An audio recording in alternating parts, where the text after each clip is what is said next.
সরকারের 15 বছরে কি পেল পশ্চিমবঙ্গ? উন্নয়নের রিপোর্ট কার্ডে কত পাবে মমতার সরকার? আমি কিন্তু স্বাস্থ্যসাথী একটা পরিষেবা পেয়েছি।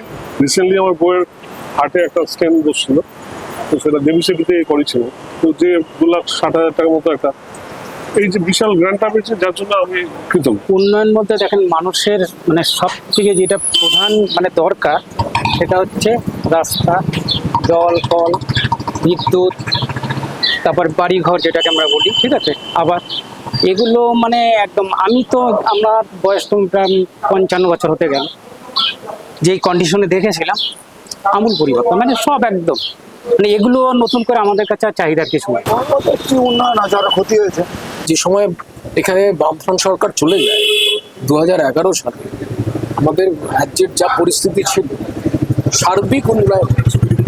সে রাস্তাঘাট বলুন, আলো বলুন, পার্ক বলুন, ইন্ডাস্ট্রি বলুন, এবং অন্যান্য যে বিভিন্ন আইটি হাব থেকে আরম্ভ করে everywhere, in every sphere of West Bengal development হয়েছে। একটা অপপ্রচার চলে, কিন্তু বাস্তবিকে প্রচুর কাজ হয়েছে। যেহেতু আমাদের মহিলা মুখ্যমন্ত্রী, তো মহিলার দিক থেকে যেমন লক্ষ্মীর ভান্ডার, তারপর এই নতুন শুরু হয়েছে যুবসাথী প্রকল্প, জলের প্রত্যেকটি ব্যবস্থা করে দিয়েছেন।